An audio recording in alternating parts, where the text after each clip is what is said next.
force by way of its order, whereby they have given a direction to the whole adjudication of the issues being decided in the proceedings today. Therefore, I would at the outset express my gratitude towards the Apex Court. At the same time, I would like to express acknowledgement and a big thank you to the staff of the state legislature who have assisted me and the paralegal assistance which I have received from them during the course of the conduct of these proceedings pertaining to disqualification. I would also like to appreciate the cooperation which I have got from counsels appearing on both the sides, and I shall now proceed with the pronouncement of the order. As we are aware that there are certain preliminary issues which are applicable to all the 5 groups out of the 6 groups, and therefore I shall first commence with my ruling on the preliminary issues which concern all the 5 groups. Thereafter, I shall pronounce the operative part of the orders concerning each group and the relevant and important paragraphs pertaining to each group. So we shall commence with group number 1.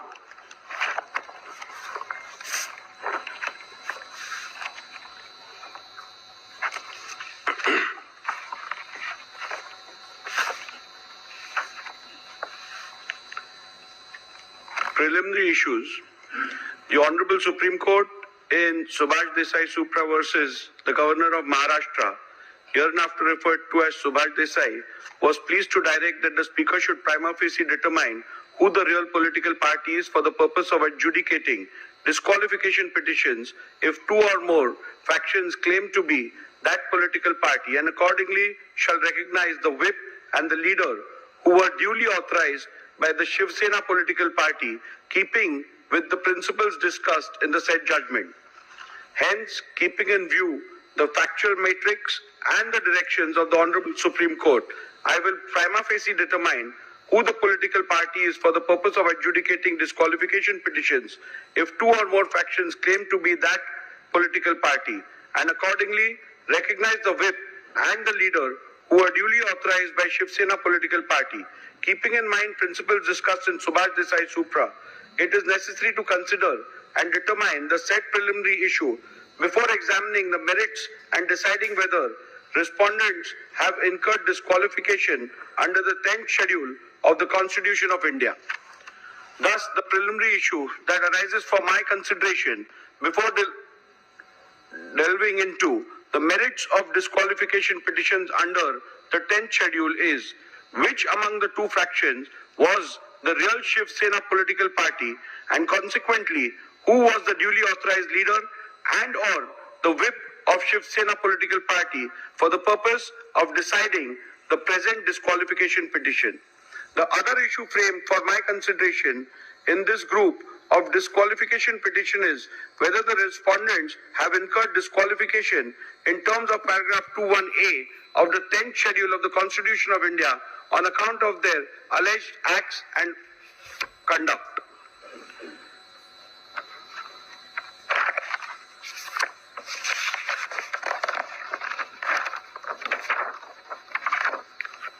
Paragraph 84 deals with the principles which have been laid down by the Honorable Supreme Court.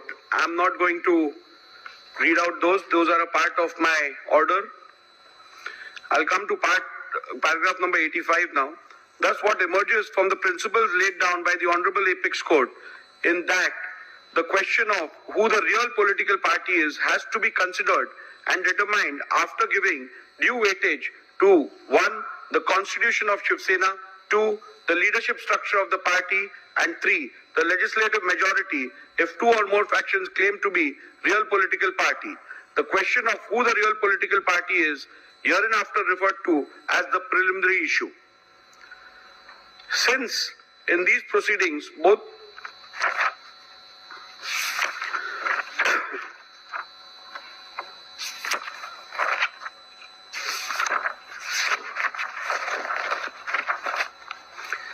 I have recorded, in the previous paragraphs, I've recorded the submissions made by both the parties. I will come down to my observations and conclusions with regards to the preliminary issues. As stated earlier, the decision of the preliminary issue has to be taken after careful analysis of the constitution of Shiv Sena, the leadership structure of the party, and the legislative party majority. After having heard both sides on the above aspect, I now propose to proceed to record my observations and finding on the preliminary issue. As is evident from the submissions of the parties, there is no consensus on the constitution submitted to the Election Commission of India with consent of both the factions. Likewise, the parties have different point of view on the leadership structure, which has to be taken into consideration. The only aspect which is undisputed is the majority in the legislature party. Hence, to embark upon the finding on the preliminary issue, I will have to decide the relevant constitution which has to be taken into account. 2, the leadership structure which existed before the dispute arose. Further, it will also have to be determined as to when the rival factions emerged. Petitioner's assertion that the constitution of the year 2018 is the relevant constitution which has to be taken into account for the purpose of determining the preliminary issue is based on the submission that 1. The 2018 constitution has to be considered as both the parties have relied upon the 2018 amended constitution and acted thereupon. Dispute case number 1 of 2022 has held that both the parties were aware of the 2018 amendment, and thus the said constitution of 2018 has to be taken as the constitution which is done with the consent of both the factions, as the said constitution of 2018 was never disputed prior to the initiation of these disqualification petitions, and the same was never challenged. 3. Respondents have themselves admitted and relied on the said constitution of 2018. And 4. The statement of Sri Yogesh Kadam that the filing of 2018 constitution along with the respondent's reply was a mistake done by the lawyers cannot be accepted, as the said statement is an afterthought and done only with the intention to mitigate the damaging statements made by Sri Dilip Lande. To the contrary, respondents have asserted that the constitution of the year 1999 has to be the one which has to be borne in mind, as according to the respondents, the constitution of the year 2018 was never submitted to the ECI. Respondents pointed out to the letter dated 4th April 2018 by way of which the petitioner based their claims of submissions of the said constitution to the ECI. By pointing out to the same, respondents submitted that both the said letters do not mention anything about the purported amendments to the constitution or submission of the same thereof to the ECI. A similar claim was made with respect to the letter dated 27/2/2018 by Shri Uddhav Thackeray in the special leave petition number 3997 of 2022. However, in the said SLP, there was no mention about the existence of any such letter dated 4th April 2018. The word submitted appearing in paragraph 168 of Subhash Desai means submitted before the ECI, as is evident from the further part of the said paragraph, which the petitioner has conveniently ignored. The respondents have further submitted that 2018 Constitution has been wrongly annexed as a document. The stand of the respondent on the 2018 Constitution has always been that it is unconstitutional and was secretly manufactured by Shri Uddhav Thackeray in cahoots with Mr. Anil Desai. This stand has been specifically taken in the reply filed by Shri Eknath Shinde before the Honorable Supreme Court in SLP number 3997 of 2023, way back on 16/3/2023, much before filing of the replies before the Speaker in August 2023. Further, even the additional replies filed on 25/10/2023 in the present proceedings, the aforesaid petition has been reiterated by the respondents.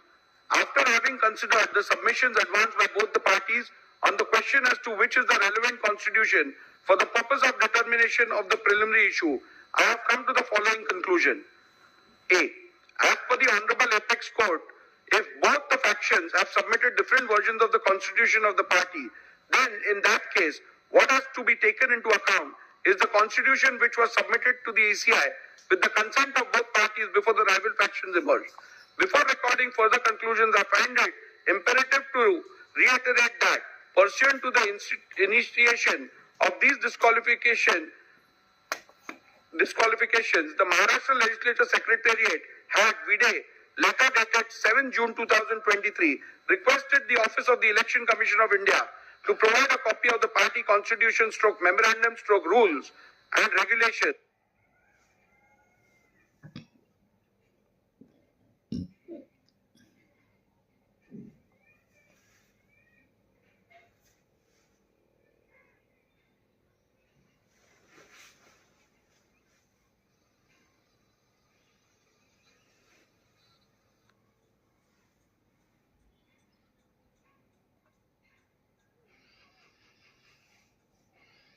The Election Commission of India, with a letter dated 22nd June 2023, provided a copy of the Constitution and rules of Shiv Sena as available on the record of Election Commission of India. Further, with respect to amendments, if any, to the said Constitution of the party, the Election Commission requested the Legislature Secretariat to refer to the order dated 17 February 2023, passed by the ECI in dispute case number 1 of 2022. Having perused the same, it has to be noted that the copy of the Constitution of Shiv Sena provided by the ECI does not bear any date or year, but as per the ECI, that which is provided within the reply is the only Constitution of Shiv Sena available on the record of the ECI. Further, with respect to the amendments, if any, to the said Constitution, the Election Commission, with its order dated 17 February 2023, has held in paragraph 132 4b that the amended Constitution of 2018 is not on the record of the Commission. Thus, the petitioner's submission that the Constitution of the year 2018 has to be taken into account cannot be accepted, as I am bound to follow the directions of the Honorable Apex Court in Subhash Desai Supra, and accordingly take into account the Constitution which the Election Commission has provided. In my jurisdiction under the 10th schedule of the Constitution of India, I cannot delve into any other factor while deciding which is the relevant constitution. As prima facie, it is evident from the records of the ACI that the 1999 Constitution is the one which was submitted to the ECI by the Shiv Sena before rival factions emerged. Further, it is also necessary to mention that the petitioner's submission that the Constitution of the year 2018 was submitted to the ECI by referring to the letter dated 4th April 2018 cannot be accepted. A bare perusal of the said letter dated 4th April 2018, by way of which the petitioner based their claim of submission of the said Constitution to the ECI, does not bear any context which shows that an amended Constitution was submitted to the ECI. The said letter only refers to the election held and the results thereof, and nothing more. Further,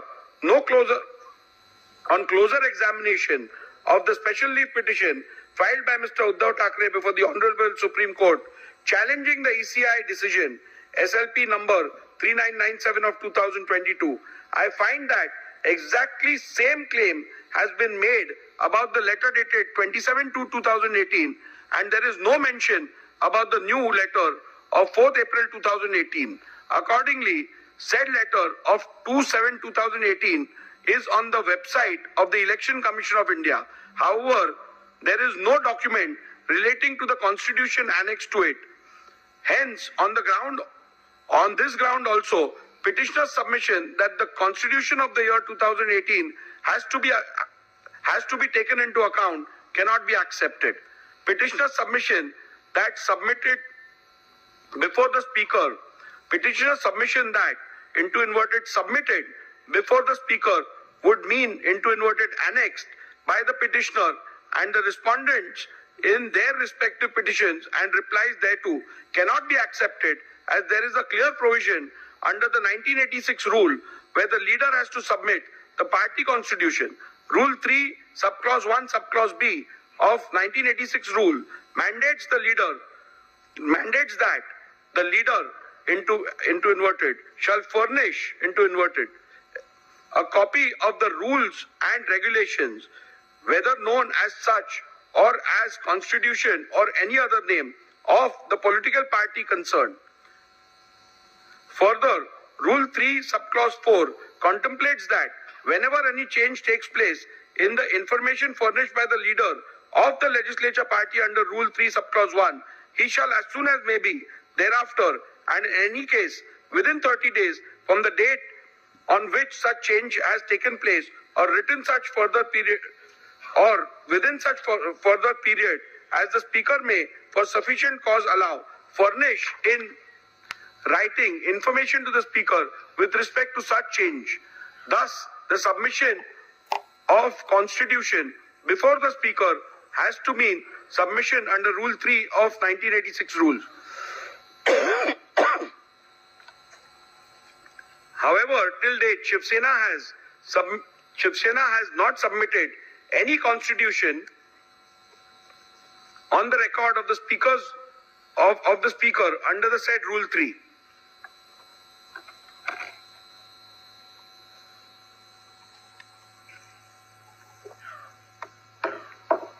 In view of the above observations and finding, I need not further analyze any other submission in this regard made by the parties, and I hold that the Constitution of Shiv Sena provided by Election Commission of India, VDA, letter dated 22nd June 2023, is the relevant Constitution of Shiv Sena for determination of the preliminary issue as to which faction is the real political party. Constitution of Shiv Sena held to be the relevant constitution is hereinafter referred to as the SS Constitution. The leadership structure relevant for the determination. Learned Senior Advocate Mr. Kamath's submission that the leadership structure which is relevant for the purpose of deciding the preliminary issue is the leadership structure which is reflected in the communication dated 27 February 2018 and 4th April 2018 made to the Election Commission of India pursuant to the elections held on 23rd January 2018 is based on the petitioner's submission recorded in paragraph 89A to G herein above. Initially, the petitioner relied on the affidavit submitted to the ECI of the then office bearers of Shiv Sena, produced along with the affidavit in lieu of examination of chief to show that Shri Uddhav Thackeray had support of the majority in the organization. Respondents objected to such production on the ground that it is not permissible to produce affidavits of others along with petitioner's own affidavit in lieu of chief examination without the author of the said affidavits subjecting themselves to cross-examination. In any event, during the arguments, Mr. Kamath did not rely on these affidavits and limited his submissions to the 2018 leadership structure as available on the ECI website. Mr. Jethmalani, in turn, focused his submission to buttress the ground that the said leadership structure of 2018 cannot be considered and relied upon for the purpose of determining the preliminary issue, as the said leadership structure is not in conformity with the Constitution of Shiv Sena, which is on record of the ECI, and thus the same would be contrary to the findings of the Honorable Supreme Court in paragraph 168 of Subhash Desai. Mr. Jethmalani further relied on the legislative party leadership to submit that the legislative party also forms part of the leadership structure, as it is not only mentioned in the SS Constitution, but there is no dispute regarding the said members being part of the Pratinidhi Sabha under the SS Constitution. After having considered the submissions advanced by both the parties on the question as to which is the relevant leadership structure for the purpose of determination of the preliminary issue, I have come to the following conclusion. The submission of Mr. Kamath, the jurisdiction under the 10th schedule, only mandates a prima facie adjudication as to what the leadership structure of the political party was at the relevant time, and it does not extend to an inquiry as to whether or not the leadership structure available on the record of the ECI was pursuant to a validly held election is a correct position, and hence I concur with the same. Petitioner's submission that in these proceedings the respondents cannot challenge the organizational election results available on the record of the ECI, as the 10th schedule does not permit the raising of any such defense, is a correct position, and hence I am in agreement with the same. Respondent submission that the leadership structure of 2018 cannot be considered and relied upon for the purpose of determining the preliminary issue, as the said leadership structure is not in conformity with the constitution of Shiv Sena, which is on record of the ECI, does not arise at this juncture, as it is a submission which has to be considered while determining whether the said leadership structure can be relied upon for the purpose of determining which faction represents the real political party, which would be dealt with at the appropriate juncture. The only question which is to be determined in the current part of the order is what and who all constituted leadership structure of Shiv Sena at the relevant time. Respondents have led detailed evidence, and despite being confronted during cross-examinations, they have been able to demonstrate that no organizational elections were held on 23/1/2018. On the contrary, in the affidavit in lieu of examination of Chief of Shri Sunil Prabhu, PW1, has stated that organizational elections were held on 23/1/2013 and 23/1/2018. However, Shri Sunil Prabhu has not claimed any personal knowledge of the same or and whether he was present during the said elections. During his cross-examination, he was confronted with the letter dated 28/1/2013. Thereafter, a specific question was posed to him by Mr. Jethmalani as to whether he voted in the said election, to which he responded in the affirmative. The contents of the said letter clearly stated that all the candidates were declared unopposed. The contradiction was also put to the witness by Mr. Jethmalani in cross-examination. However, no justification for the same was put forth by the witness. In view of the above evidence and records before me, prima facie indicate that no elections were held in the year 2013, as well as in the year 2018. However, I, as the Speaker, exercising jurisdiction under the 10th schedule, has a limited jurisdiction and cannot go beyond the record of the ECI as available on the website, and hence I have not considered this aspect while determining the relevant leadership structure. Thus, in view of the above conclusions, I find that the leadership structure of Shiv Sena reflected in the letter dated 27 February 2018, available on the website of the ECI, is the relevant leadership structure which has to be taken into account for the purpose of determining which faction is the real political party. The question whether which faction is the real political party is discernible from this 2018 leadership structure is discussed in paragraph 112 to 131 infra of the present order. The leadership structure so determined as the relevant leadership structure for the purpose of these disqualification petitions are hereinafter referred to as the 2018 leadership structure. Since in these proceedings, both the factions are claiming to be the real political party, rival factions have emerged in the Shiv Sena. In view of the fact that rival factions have emerged and both the factions are claiming to be the real political party, it is imperative to prima facie determine when did the rival factions emerge. Thus, it is necessary to determine the relevant day on which rival factions emerged before further venturing into which of the faction was the real political party when rival factions emerged.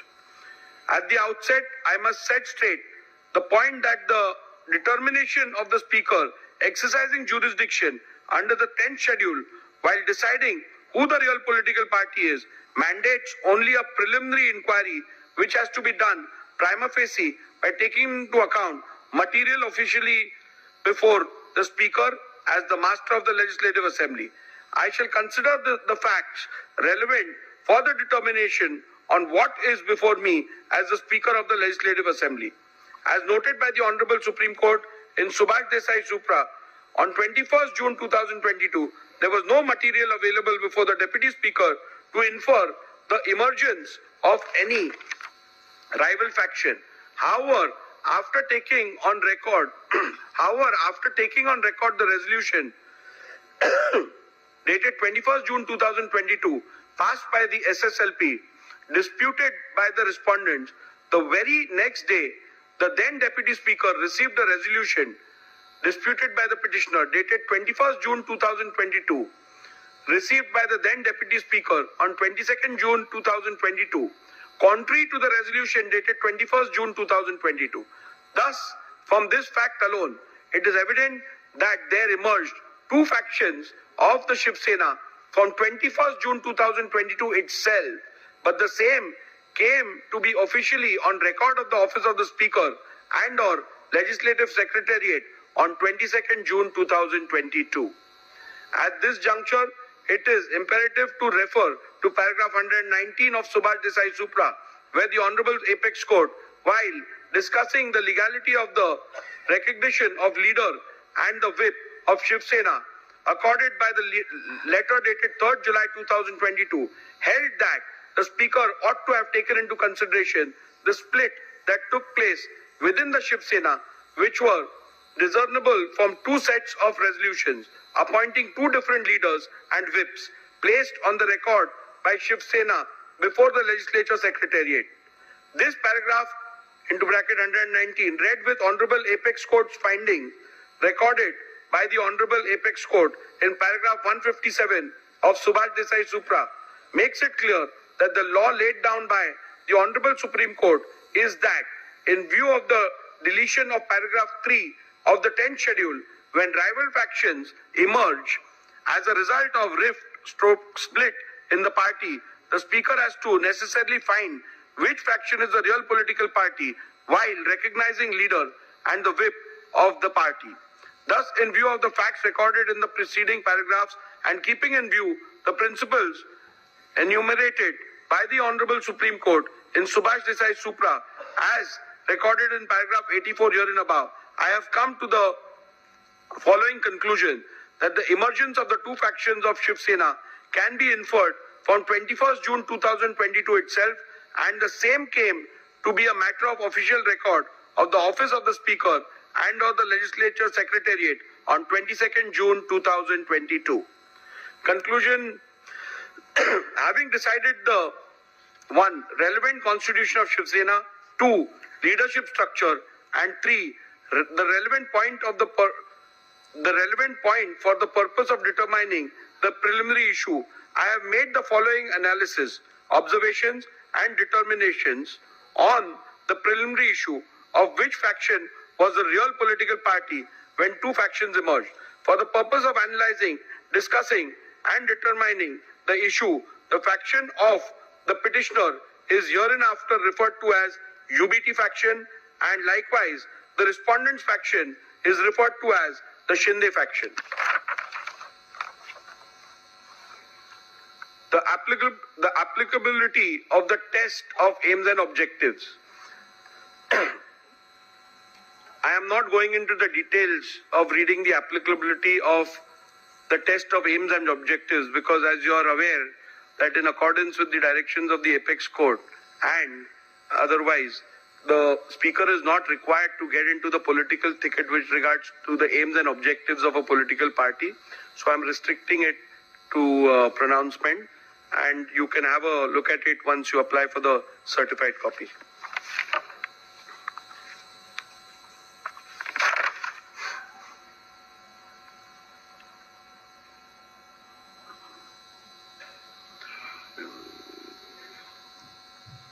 The reason why Shiv Sena constitution assumes significance is to analyze whether the question of which faction is the real political party is discernible from the leadership structure identifiable from the said Shiv Sena constitution. So the Shiv Sena constitution is relevant to the extent of identifying the leadership structure. Leadership structure as a criteria to determine who was the real political party. As I have already held, which is the relevant constitution and the leadership structure of the Shiv Sena to be taken into account for deciding the preliminary issue, I now have to see whether the relevant leadership structure read with the SS Constitution provides answers to the question which faction is the real political party and consequently determine the same.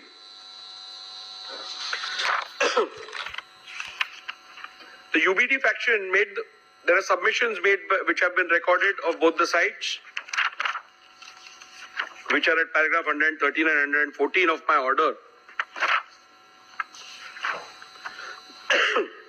In view of the above recorded submissions of the parties, there emerges two further questions.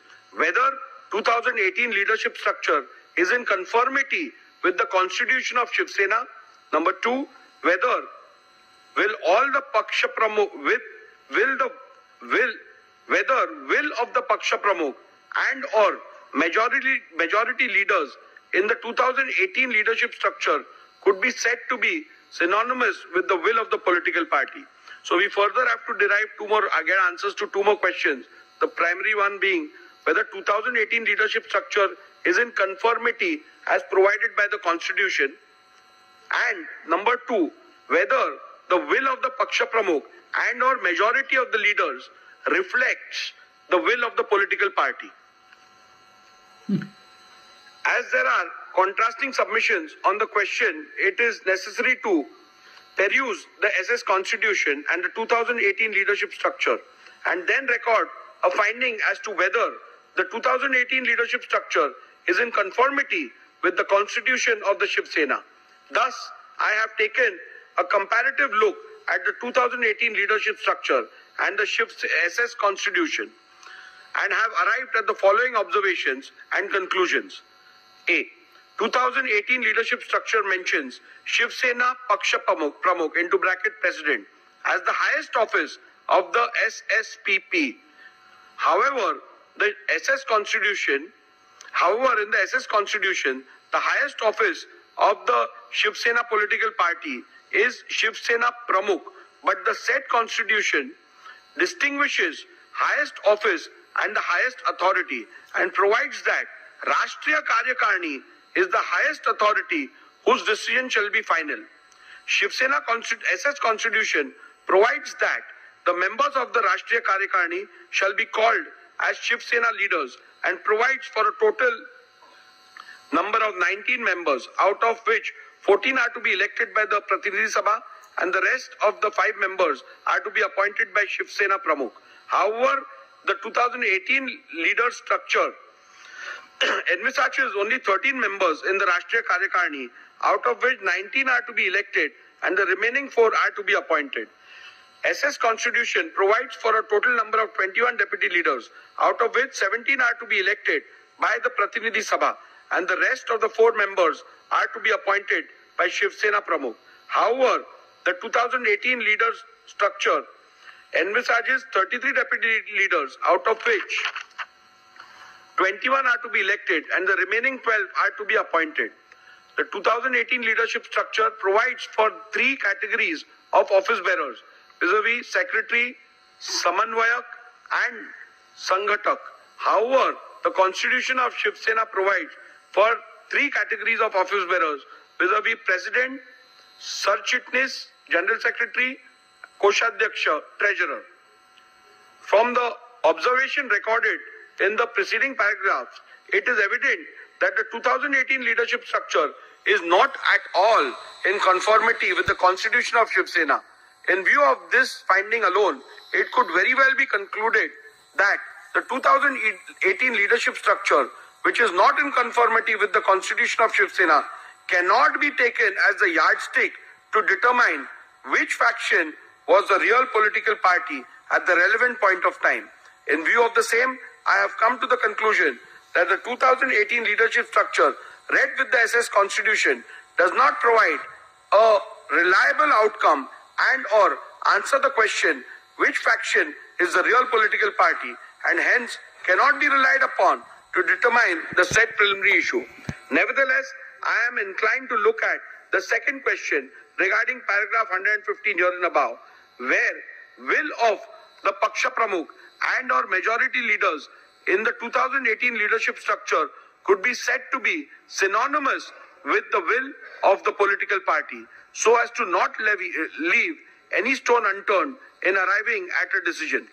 The determination of this question arises out of the alternate submissions made by the UBT faction that the 2018 leadership structure has to be taken ex facie, and the determination of which faction was the real political party has to be solely based on the said leadership structure without a comparison of the said structure with the leadership structure provided for in the constitution of the Shiv Sena. The said proposition would run counter to the principles laid down by the Honorable Apex Court in Subhash Desai Supra, where it was specifically provided that the leadership structure which has to be taken into consideration while determining the real political party has to be identifiable by the relevant constitution. Thus, although in the light of my finding on the preceding question, the aspect need not be looked into. However, I intend to look into the said aspect any which way, considering the gravity and importance of the dispute. Hence, following are my observations, findings, and conclusions on the said aspect.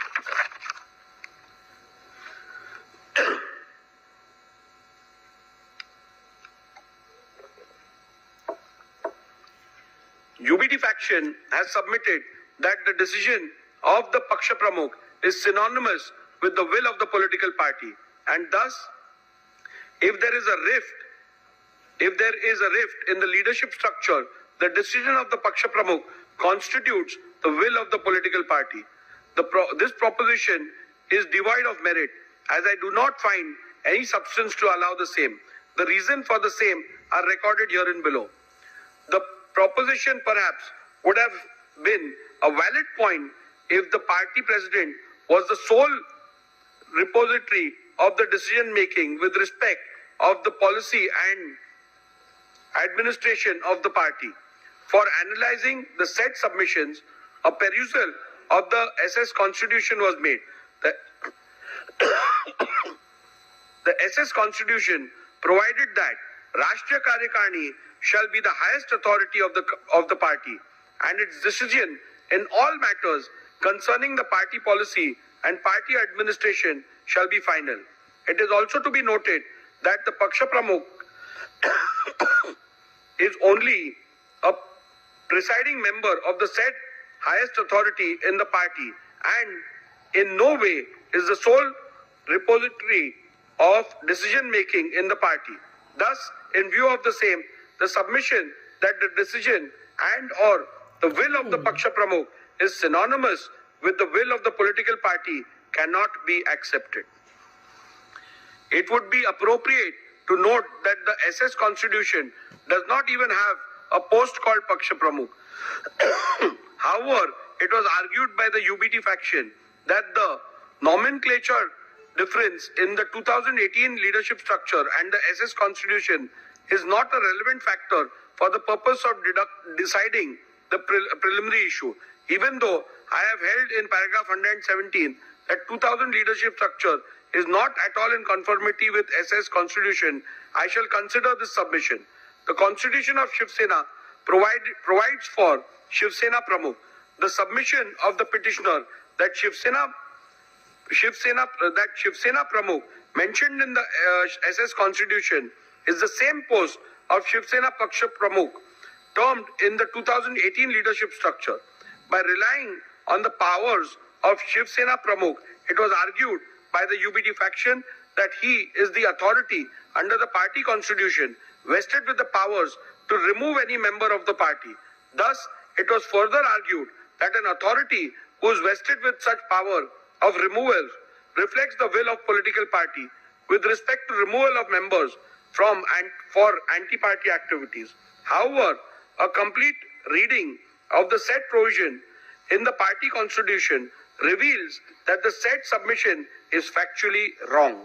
The said provision in relation to the powers of Shiv Sena Pramukh clearly provides that such a power is not absolute and it has to be exercised in consultation with the Rashtriya Karyakarni. Further, it has to be noted that such a power is only available to the Shiv Sena Pramukh for the purpose of removal of members mentioned in Article 8, Schedule B of the said constitution. The said schedule does not deal with leaders of the party. Leaders of the party is given under Schedule A of the said article. Thus, Shiv Sena Pramukh does not have any power to remove any leader of the party. Thus, the submission of the petitioner that Shri Uddhav Thackeray, Vide, letter dated 30/6/2022, had removed Shri Eknath Shinde from the post of Shiv Sena leader cannot be accepted, as such power are not vested with the party president. Hence, on this ground also, the submission that the decision and or the will of the Paksha Pramukh is synonymous with the will of the political party cannot be accepted. If this proposition is accepted, then in a situation where the party president, who is also a legislator, itself defects, then he could simply escape the wrath of the 10th schedule by pleading that his decision is the will of the party. Further, if this proposition is to be accepted, it would mean that no member can ever voice concern against the party president, and the party president might possibly be able to seek disqualification against any member who questions his credibility. This would run contrary to the concept of intra-party dissent. In view of the clear and unequivocal finding of the Honorable Supreme Court at paragraph 183 to 190 of Subhash Desai, I will be falling foul of the judgment of the Honorable Supreme Court in Kyoto Holohan, wherein the constitutional validity of the 10th schedule was itself upheld on the grounds that it is not an anti-dissent law if this proposition is accepted. I shall now proceed to consider whether the will of the majority leaders in the 2018 leadership structure is synonymous with the will of the political party. An alternate submission was made that even if the Paksha Pramukh is not accepted as the repository of the will of the political party, the decision of the leadership structure has to be construed as synonymous with the will of the political party. This proposition is also devoid of merit, and I do not find any substance in it for following reasons. In a circumstance where there is no dispute amongst the leaders identifiable by the constitution of a political party, the proposition would have held water. However, the factual matrix of the present matter is different. This is a matter where there is a dispute within the leadership structure itself. It is to be noted that in the present matter, rival factions have emerged in the legislature party, political party, and thus inevitably amongst leaders of the party as well. Thus, it would not be wise to apply this proposition in the present matter. The existence of split stroke rift in the leadership structure is admitted by the petitioner and or the UBT faction, as can be inferred from the petitioner's affidavit in lieu of examination in chief of PW1, petitioner himself, that the leader of the UBT faction did not have the support of all the members of the 2018 leadership structure when rival factions emerged. Thus, the submission that the decision of the leadership structure has to be construed as synonymous with the will of the political party could have perhaps be applied in a situation where there is a dispute between some members of the party and the elected leadership. In such a case, the leadership of the party could have possibly taken the stand that their decision would have to be taken as the decision and will of the political party until they are so removed from the leadership structure by a mechanism recognized by the constitution of the said political party. However, as I have noted earlier, in the present matter, rival claims have emerged wherein the leadership structure about the leadership within the leadership structure about the leadership itself. In such a situation, one leader's contention that his will is the will of the political party would be contradiction in terms. Thus, when there is a vertical rift in the party and two factions within the said leadership structure emerge as a result of the said rift, leaders of either faction, both Shri Uddhav Thackeray and Shri Eknath Shinde, could equally claim to represent the will of the political party. In that case, it would not be appropriate to take their decision as the decision that carries the will and wish of the political party when the question of which faction is the political party is being considered. There possibly lies one more aspect which could be considered. Does the stand/decision of the majority members of the leaders within the leadership structure, identifiable and appointed according to the constitution of the political party, could be construed as the will and desire of the political party in the event there is a dispute within the leadership structure? For the purpose of answering this question, one must look into the constitution of the political party. In an event where the party constitution provides for a mechanism to resolve a conflict of decision within the leadership structure, then in that case, it would have been a guiding factor. However, if the party constitution does not provide for such a mechanism, then in that case, it would not be appropriate to say that the decision of the majority leaders would have to be accepted as the one which conveys the will of the political party. This aspect need not be further considered in view of the fact that in any case, UBT faction has not placed any material on record or even suggests that any meeting of the Rashtriya Karyakarni was called for where any decision in relation to the real political party was resolved so as to identify the leaders and or the whip who carried the will of the political party. Thus, in the absence of any such material, including any majority decision of the Rashtriya Karyakarni in relation to the real political party, identifying the leader and or the whip who carried the will of the political party would be an impossible task. Any conclusion reached would be without basis in law and evidence of fact. The submission that the UBT faction shall be taken as a real political party is entirely based on the conjuncture that if there will be a decision taken in relation to the political party by Rashtriya Karyakarni, then UBT faction would have had the majority. At this juncture, the petitioner's claim about a meeting purportedly held on 25th June 2022 has to be dealt with. It is the petitioner's case that Rashtriya Karyakarni meeting was held on 25th June 2022 and certain resolutions were passed. In support of this case, petitioner has produced certain resolutions of 25th June 2022.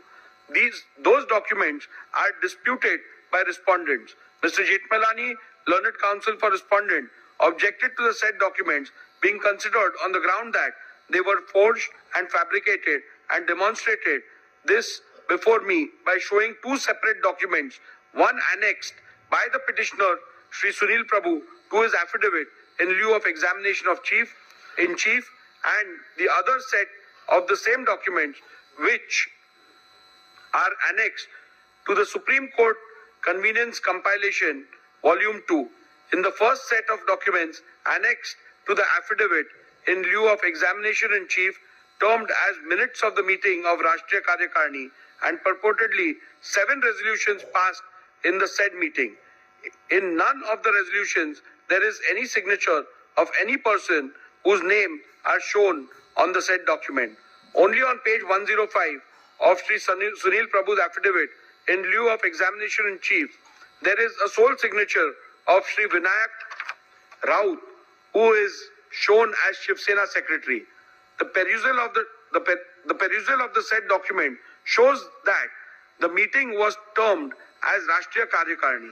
In the second set of documents, which are annexed to the Supreme Court Convenience Compilation Volume 2, the resolutions are shown on different pages and they are not part of any minutes which was annexed to the affidavit in lieu of examination in chief of Shri Sunil Prabhu.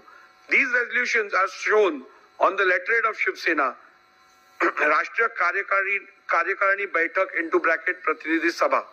Petitioner relied on these documents to show that 7 resolutions have been passed, but in none of these documents there is even a single signature, save and except for signature of 2 persons.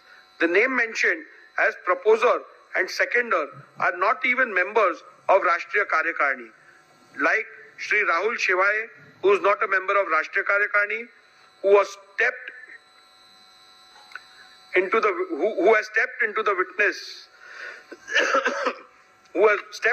witnesses and led evidence that there was no such meeting. The same is the case with Shri Vinayak Raut and Shri Arvind Sawant. They are also not members of the said Rashtriya Karyakarani. The petitioner had claimed that the said meeting was held on 25/6/2022 at Sena Bhavan, whereas Shri Uddhav Thackeray claimed that the said meeting was held through video conference. This has been stated by Uddhav Thackeray in a submission before the Election Commission filed on 9/1/2023. This itself casts a doubt on the authenticity of the documents and holding of any such meeting of either Rashtriya Karyakarani or Prathinidhi Sabha. The petitioner himself is not sure whether it was Rashtriya Karyakarani or Prathinidhi Sabha. Thus, in view of the above said documents, the said documents cannot be permitted to be relied on. Petitioner suggests that a look into how the Shiv Sena settled conflict or decisions within the leadership structure in the past might shed some light into this. How are placed before me to even suggest such instances which happened in the past where the majority decision within the leadership structure is taken as the will of the political party. It is also noted that the petitioner has neither placed nor provided any material to show that the leadership structure is taken to be the final decision of the political party whenever there was a conflict of decision within the leadership structure. Thus, for this reason also, it would not be appropriate and correct to accept the proposition that the decision of the majority leaders within the leadership structure would have to be accepted as one which conveys the will of the political party. As a passing note, I must also add that the majority rule possibly could have been applied in a normal situation where there is dissent in respect to some policy and or administrative decision of the party. However, such a simple rule stroke test shall not be applied to determine an essential question in existential question in relation to the political party, such as in the present matter, where which faction is the real political party is required to be determined. Thus, in view of the decisions recorded herein above, I am not inclined to accept submissions of the UBT faction that will of the majority leaders in the 2018 leadership structure is synonymous with the will of the political party. Thus, from paragraph 112 to 128, I have dealt with whether the relevant leadership structure read with the Shiv Sena Constitution, SS Constitution, provides answer to the question which faction is the real political party. In view of the same, I record my conclusion and finding thereon as under. It is the real political party and hence cannot be relied upon to determine the preliminary issue. Decision of the Paksha Pramukh is not synonymous with the will of the political party, and thus, if there is a rift in the leadership structure, the decision of the Paksha Pramukh cannot be taken as the will of the political party. When there is a vertical rift in the horizontal leadership hierarchy of the political party and both the factions within the said leadership structure emerged as a result, claim to represent the will of the political party, it would not be appropriate to apply the test of which of the said faction decision carries the will and wish of the political party. In the case of Shiv Sena political party, will of the majority leaders in the 2018 leadership structure cannot be said to be synonymous with the will of the political party. In view of the findings recorded in the preceding paragraph, I hold that the 2018 leadership structure read with the SS Constitution does not provide any reliable answer to the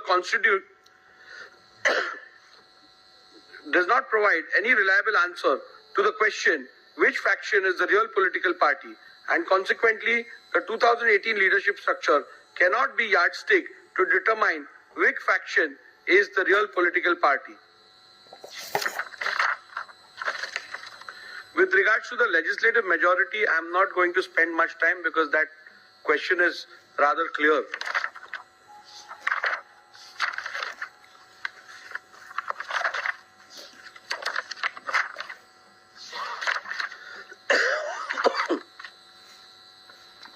In view of the above observations and findings, I hold as follows.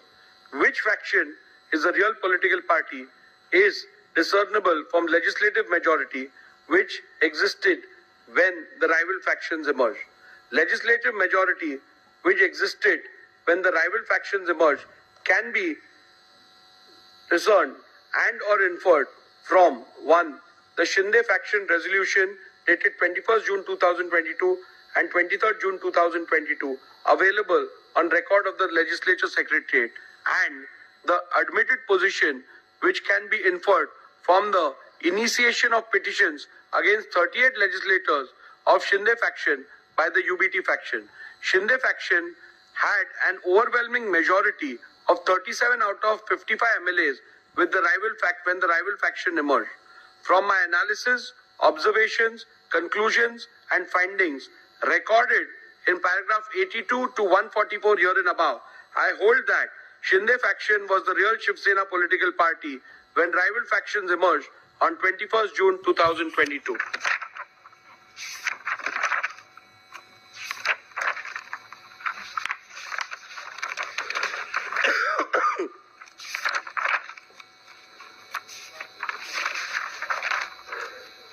In view of my findings that the Shinde faction was the real political party when the rival faction emerged, and that Shri Sunil Prabhu ceased to be the duly authorized whip from 21st June 2022, I further conclude that Shri Bharat Gogaole was validly appointed as the whip, as that was the reflection of the will of the Shiv Sena political party as on 21st June 2023.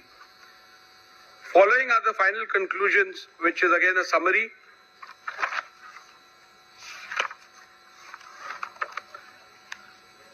Have the respondents incurred disqualification in terms of paragraph 21A of the 10th schedule of the Constitution on account of their acts, omissions and conduct? I will also read the final conclusion. Following are the final conclusions from the analysis, observations, conclusions, findings and rulings recorded from paragraph 82 to paragraph 158 here and above. I conclude as follows. Shinde faction was the real Shiv Sena political party when the rival factions emerged on 21st June 2022. Shri Sunil Prabhu ceased to be the duly authorized whip from 21st June 2022. Shri Bharat Gogaole was validly appointed as the whip of Shiv Sena political party on 21st June 2023. Shri Eknath Shinde was validly appointed as the leader of the Shiv Sena political party on 21st June 2023. Have the respondents incurred disqualification in terms of paragraph 21A of the 10th schedule of the Constitution on account of their acts, omissions and conduct? Petitioner has contended that the respondents are liable to be disqualified on various grounds. Both the petitioners and respondents' submission are recorded in section 2 here and above. The various grounds on which the petitioner based the plea for disqualification is dealt with, where the alleged conduct of the respondent is purportedly becoming totally incommunicado, attracts disqualification under paragraph 2(1)(a) of the 10th schedule. Whether the alleged conduct of the respondents in purportedly becoming totally incommunicado attracts disqualification under paragraph 2, subclause 1, subclause A of the 10th schedule. The first ground on which the petitioner sought disqualification of the respondents is that the respondents became incommunicado. The submission cannot be accepted and the respondents cannot be held to be disqualified on this ground for the following reasons. The ground is a mere allegation, and apart from mere assertion that the respondents have gone incommunicado, the petitioner has not put forth any evidence or material to substantiate it. For instance, the petitioner has not provided any material about who was sought to be contacted and by whom, when such an attempt was made, etc. A mere unsubstantiated statement that the legislators have gone incommunicado cannot even be a ground to attract disqualification under paragraph 21A of the 10th schedule.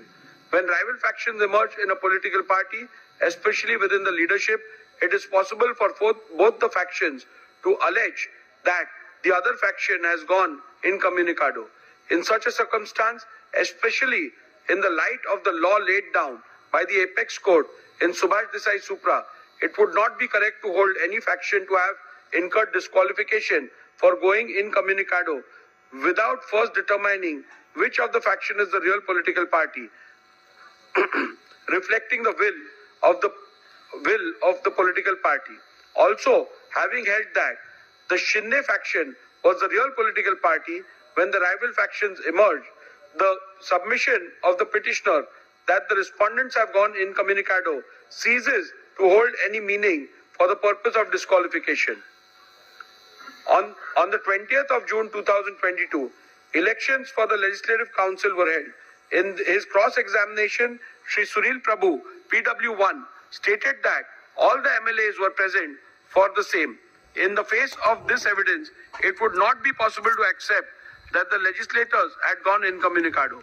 Respondents have placed that they have been in touch with the UBT faction. They substantiated it by stating that Shri Milind Narvekar and Shri Ravindra Phatak, MLC, of the UBT faction, had gone to Surat and met Shri Eknath Shinde and other respondents on 21st June 2022 on the instructions of Shri Uddhav Thackeray. This fact was not denied by the petitioner, Shri Sunil Prabhu, when a suggestion was put to him in the cross-examination. In fact, the petitioner admitted that Shri Milind Narvekar and Shri Ravindra Phatak, MLC, of the UBT faction, had gone to Surat and met Shri Eknath Shinde and other respondents. Also, three of the witnesses for respondents have testified that Shri Milind Narvekar and Shri Ravindra Phatak, MLC, of the UBT faction, had gone to Surat and met Shri Eknath Shinde and other respondents. On 21st June 2022, on the instructions of Shri Uddhav Thackeray, the testimony stood the test of cross-examination and the petitioner could not establish otherwise. Thus, on this count alone, or this count also, it would not be possible to accept the legislators were incommunicado, Whether the deliberate absence of the respondent in the SSLP meetings purported to be held on 21st June 2022 attracts disqualification under paragraph 21A of the 10th schedule. The second ground on which the disqualification is sought is that the respondent deliberately remained absent in the SSLP meeting held on 21st June 2022. Petitioners relied on the attendance sheet register of the meeting dated 21st June 2022. After having considered the submission advanced on this ground, I hold that respondents cannot be held to be disqualified on this ground. In view of my conclusion that 1. The Shinde faction was a real political party when factions emerged, and 2. Shri Sunil Prabhu ceased to reflect the will of the political party from the moment the faction emerged. Thus, it would not be correct to say that Shri Sunil Prabhu had any authority to call any meeting of the SSLP. Hence, on this ground alone, petitioner's case that the respondents were liable to be disqualified for non-attendance of the meeting dated 21st June 2022 is liable to be rejected. Irrespective of the conclusion that may be reached about which faction was the real political party, respondents could not be held to be disqualified on the ground that they deliberately remained absent in the SSLP meeting held on 21st June 2022. This is because of the following reasons. Petitioner relied upon the attendance sheet of the 21st of June 2022 to claim that all those MLAs who were signed the said attendance sheet were present in the meeting, while those who did not sign were not present. Based on this document, the UBD faction claimed that respondents remained deliberately absent. A comparison of the original attendance sheet produced along with the affidavit in lieu of chief examination of the petitioner Shri Sunil Prabhu, PW1, with the copy of the attendance sheet produced and verified as a true copy along with the petition reveals that the two do not match. There are glaring discrepancies. The copy claimed to be the original of the said attendance sheet has a handwritten date of 21st June 2022, whereas the copy verified as the true copy of the original produced along with the petition does not have it. Further, Shri Sunil Prabhu stated in his cross-examination that the documents relied as the attendance sheet was in fact a register of MLAs to whom the whip of 21st June 2022 was served and received. So, facts show: 1. There are glaring discrepancies in the said attendance sheet. 2. The statements of Shri Sunil Prabhu shows the document relied upon as attendance sheet of MLA present on 21st June 2022 is in fact a register of service and receipt of the whip dated 21st June 2022 of the MLAs. Thus, the said document is unreliable and cannot be taken as proof of non-attendance of respondents in the meeting held on 21st June 2022. Hence, on this count as well, petitioner's case that the respondents are liable to be disqualified for non-attendance of the meeting dated 21st June 2022 has to be rejected. Further, all the respondents have denied the receipt of any whip for attending the meeting on 21st June 2022. Countering this, petitioner Shri Sunil Prabhu, in his affidavit in lieu of examination in chief, stated that the whip for 21st June 2022 meeting was sent via WhatsApp by Shri Manoj Harishchandra Chaugle to Shri Prabhakar Kaye, PA of Shri Eknath Shinde. In the cross-examination of Shri Sunil Prabhu stated that the whip was sent via WhatsApp to all the respondents, who according to him were not traceable. However, petitioner has not offered any statement or any material to even suggest that such WhatsApp messages were sent to other respondents. Thus, the petitioner has failed to establish that whip/notice was served upon the respondents in petition number 2-15, directing them to attend the meeting on 21st June 2022. As to the service of whip on Shri Eknath Shinde, the only material produced by the petitioner is an alleged screenshot of the WhatsApp message sent by one Shri Manoj Harishchandra Chaugle to one Shri Prabhakar Kaye. This does not constitute proof of any notice whip was served upon Shri Eknath Shinde, directing him to attend the meeting on 21st June 2022. Further, a perusal of the aforementioned WhatsApp message allegedly sent to the PA of Shri Eknath Shinde shows that the said message was sent at 12:31 p.m. on 21st June 2022 for a meeting which was allegedly scheduled for 12:30 p.m. Thus, it is abundantly clear that none of the respondents were ever served any notice whip for the alleged meeting dated 21st June 2022. Hence, on this ground alone, also, petitioner's case that the respondents were liable to be disqualified for non-attendance of the meeting dated 21st June 2022 must be rejected. The third ground on which the disqualification of respondent is sought is that the respondents deliberately remained absent in the SSLP meeting held on 22nd June 2022. petitioner relied on the attendance sheet register of the meeting dated 22nd June 2022. After having considered the rival submissions, I hold that respondents cannot be held to be disqualified on this ground in view of my conclusion that 1. The Shinde faction was the real political party when rival factions emerged. 2. Shri Sunil Prabhu ceased to reflect the will of the political party from the moment rival factions emerged. Thus, it would not be correct to say that Shri Sunil Prabhu had any authority to call any meeting of the SSLP. Hence, on this ground alone, petitioner's case that the respondents were liable to be disqualified for non-attendance of the meeting dated 22nd June 2022 must be rejected. Again, even if I was to take different view about which faction was the real political party, still the respondents could not have been held disqualified on the grounds that respondent deliberately remained absent in the SSLP meeting held on 22nd June 2022 for the following reasons.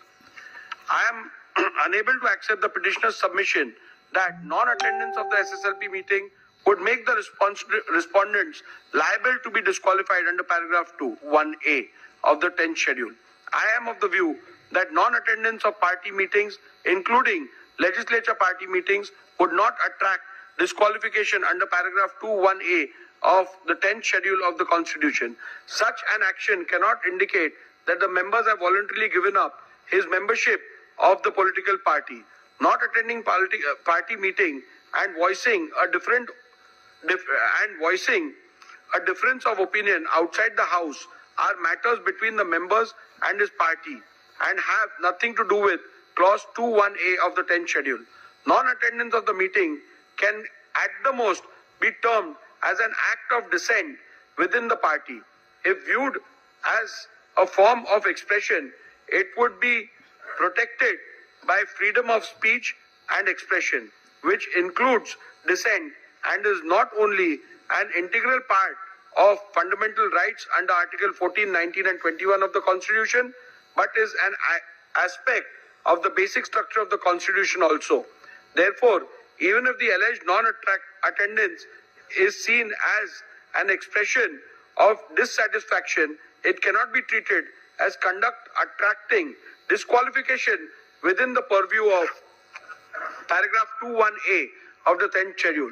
Further, I find the petitioner's reliance on Shriman Bahasaheb Patil versus Karnataka Legislative Assembly 2020 2 SCC 595